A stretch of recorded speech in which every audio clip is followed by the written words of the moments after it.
Wannan bidiyo na zuwa muku ne kai tsaye daga tashar Tumbin Giwa. Ku danna mana subscribe, sannan ku like wannan bidiyo, ku yi comment da ra'ayoyinku. Mun gode. Gaskiya mu dai a yanzu ba mu da abin da za mu ce sai dai mu ce inna lillahi wa inna ilaihi raji'un. Muna roƙon Allah ya kawar da duk masifa da bala'in da muke tsoro. Al'amarin da ƙasar Niger take ciki yanzu tana cikin wani mawuyacin hali ne wanda Allah ne kaɗai ya san yadda za ta fita daga cikin wannan halin, kuma ya san yadda al'amarin zai kasance a ƙarshen shi. Fargaba da tsoron da ake yi ba wani abu bane face yanayin yadda al'amarin yake juyawa.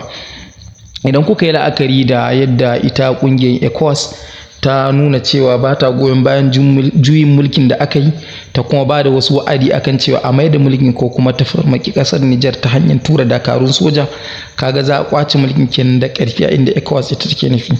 Ta yadda kuma shi kuma shugaban ƙasar Niger ɗin ya ƙi amincewa da haka, ya gwada cewa ba zai ba da mulki ba, sannan kuma a gefe guda an samu yana neman agaji da ƙasar Rasha, wanda bayanin da ya bayyana mana cewa shi shugaban ƙasar Rasha bai karɓi wannan tayi ba, saboda la'akari da in kuka lura yadda shi karan kanshi yake fama da wasu abubuwa ya kukuwa da ƙasar Ukraine, da fama da ita karan kanta United Nation wanda suke so su tare su karya shi. So alaƙan da yake so shi kuma ya haɗa da Afirka, alaƙa ce ta siyasa, alaƙa ta kasuwanci na ubangida, ba wai alaƙa ta yaƙi ba. To duk da dai wannan abin da yake faruwa, an samu akwai ƙasashe da suke kewaye da ita wanda suke kusa, kamar Burkina Faso da Guinea da kuma ita ƙasar Mali, wanda waɗannan ƙasashe ne wanda idan ban manta ba a cikin 'yan shekarun baya daga 2020 zuwa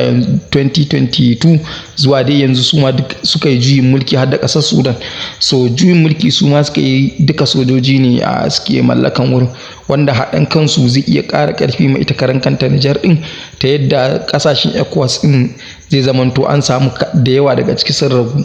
So ƙalubalen da duk ake tunani da abin tsoron ba wai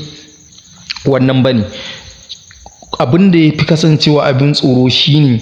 munafurcin ƙasashen yamma, wato ƙasashen turawa da kuma sauran ƙasashen duniya da za su iya amfani da wannan rikici ko fitan da ake tsammanin zai faru a matsayin point of interest. La'akari da abin da ya faru a Syria farko abin ya fara da zanga-zanga ne, ana ɗan zanga-zanga kaɗan haka na nuna rashin goyon bayan shugaban da yake kan mulkin, ta yadda abu fa ya tsananta ya kai matakin da fa aka fara abin ya wuce minzalin lumana, ya kasance an fara neman yadda za a yi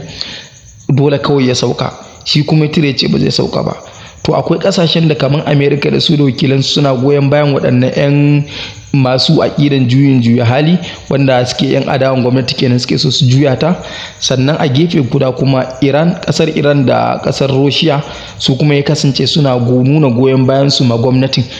da suna da alaƙa da su kuma za su ba su duk wani support. Ya zamanto su suna tallafa musu da kayan yaƙi domin ita gwamnatin ta riƙe mukaminta na gwamnati. A can kuma America da wasu 'yan baran nan ta kuma suna taimaka wasu 'yan adawan. To 'yan adawan ma ya kasance waɗanda suke yaƙi da gwamnatin ma fa ba mutum ɗaya bane,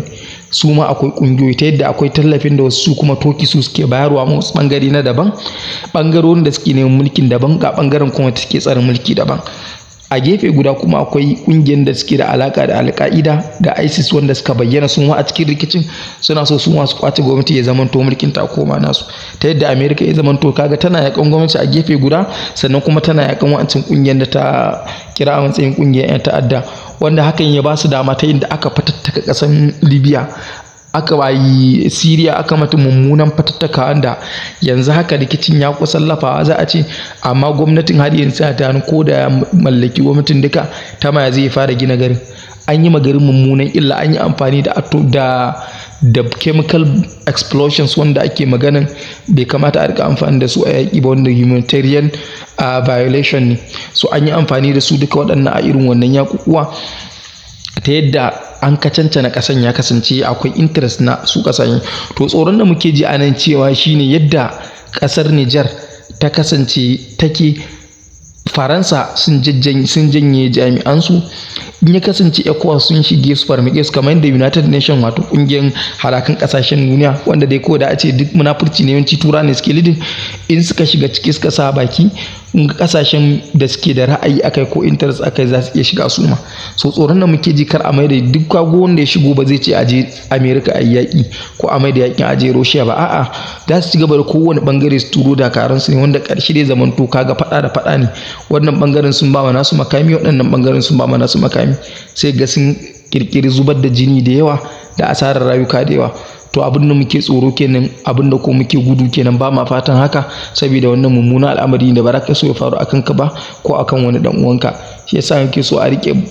da addu'a da kokari, ya Allah kar ka sa wannan abu ya zama to fitina. Alkhairin da ake sa tsammani akai kuma ya Allah ka fido da sila da hanyoyin da wannan abin zai kasance alkhairi ma al'ummar Nijar da Afirka gaba daya. Wannan bidiyo na zuwa muku ne kai tsaye daga tashar Tumbin Giwa. Ku danna mana subscribe sannan ku like wannan bidiyo, ku yi comment da ra'ayoyinku. Mun gode.